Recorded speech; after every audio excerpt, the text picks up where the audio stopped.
Hello, আসসালামু আলাইকুম everyone. কেমন আছেন সবাই? আমার নতুন একটি ব্লগে আপনাদের স্বাগত জানাচ্ছি।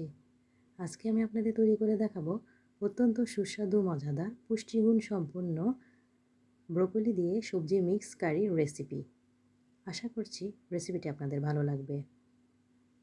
তো চলুন শুরু করা যাক কথা না বাড়িয়ে আজকে রেসিপি।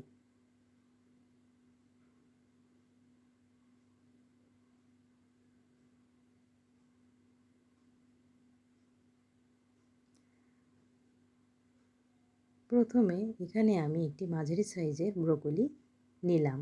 ব্রোকলির ফুলগুলোকে এখন আমি কেটে নেব।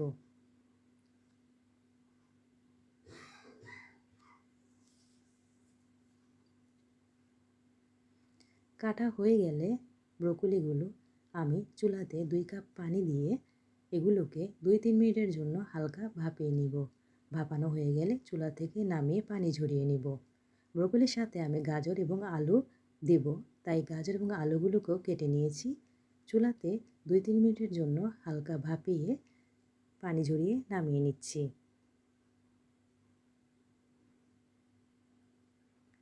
এখন চুলাতে আমি আরও একটি পাত্র বসিয়ে দিলাম। তার মধ্যে দিয়ে দিলাম 2 টেবিল চামচ পরিমাণে সরিষার তেল। ফোড়নের জন্য দিয়ে দিয়েছি 2টি শুকনা মরিচ, সাথে দিয়ে দিলাম মৌরি হাফ টেবিল চামচ পরিমাণে। পেঁয়াজ কুচি দিয়ে দিলাম 2 টেবিল চামচ পরিমাণে। ভালোভাবে নেড়ে চেড়ে একটু লাল লাল করে নিচ্ছি। চুলার আঁচ এ পর্যায়ে মিডিয়াম থাকবে।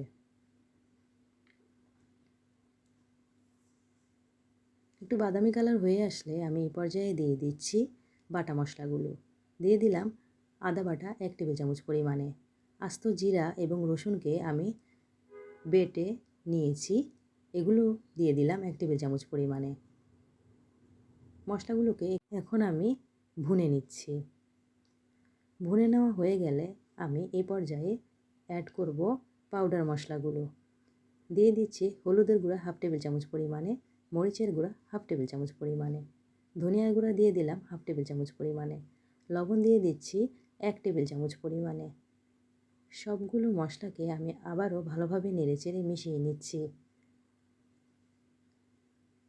মশলাগুলো কষিয়ে নিচ্ছি। যখন মশলাগুলো উপরে তেল ভেসে উঠে আসবে, এই পর্যায়ে আমি দিয়ে দিব আগে থেকে ভাপিয়ে নিয়ে রাখা গাজর এবং আলুর টুকরোগুলো। মশলার সাথে এগুলোকে ভালোভাবে নেড়েচেড়ে মিশিয়ে নিচ্ছি।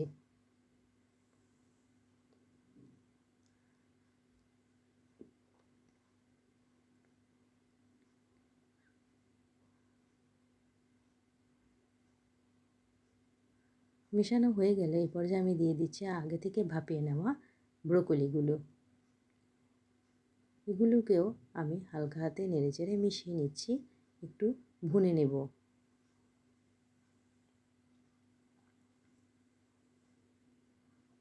2-3 মিনিট ভুনে নেওয়ার পর তার সাথে আমি দিয়ে দিচ্ছি 1 কাপ পরিমাণে পানি।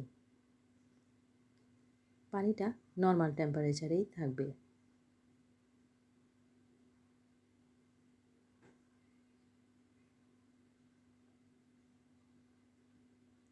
ভুনে নেওয়া হয়ে গেলে আমি 2 মিনিটের জন্য ঢাকনা দিয়ে রান্না করছি।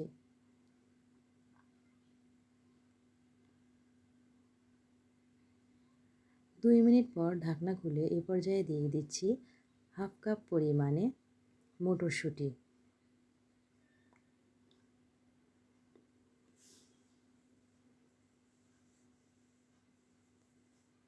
আবারও ঢাকনা দিয়ে রান্না করব 5 মিনিটের জন্য। চুলার আঁচ এই পর্যায়ে মিডিয়াম টু লো হিটে থাকবে। যেহেতু এখানে আমার প্রায় সবজি আগে থেকেই হাফ সিদ্ধ করে রেখেছি, সেজন্য সবজিগুলো রান্না করতে বেশি সময় লাগবে না। ঢাকনা খুলে দিয়ে দিচ্ছি টক দই হাফ কাপ পরিমাণে। আবারও হালকা হাতে মিশিয়ে নিব। এখন অপেক্ষা করব সবজি এবং পানিগুলো প্রায় মিশে আসা পর্যন্ত। আমি উপর থেকে দিয়ে দিয়েছি 1 টেবিল চামচ পরিমাণে চিনি। সবগুলো যখন মাখামাখা হয়ে মিশিয়ে হয়ে যাবে, এ পর্যায়ে নামানোর আগে দিয়ে দিলাম ধনিয়া পাতা কুচি 2 টেবিল চামচ পরিমাণে। নাড়াচাড়া দিয়ে চুলা থেকে নামিয়ে নিচ্ছি। এখন আমি পরিবেশন পাত্রে পরিবেশন করব। ব্যাস তৈরি হয়ে গেল আমার সুস্বাদু মজাদার গরম গরম ব্রোকলি মিক্স সবজি কারি। আশা করছি রেসিপিটি আপনাদের ভালো লেগেছে।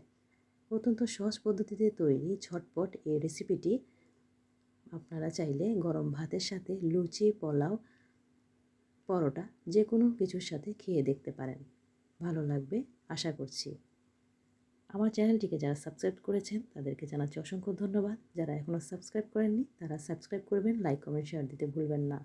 পরবর্তীতে হাজির হব নতুন কোনো সুন্দর ইউনিক মজাদার রেসিপি নিয়ে। সে পর্যন্ত সকলে ভালো থাকবেন। আজকের মতো বিদায় নিচ্ছি। ভালো থাকবেন সবাই। আল্লাহ হাফেজ।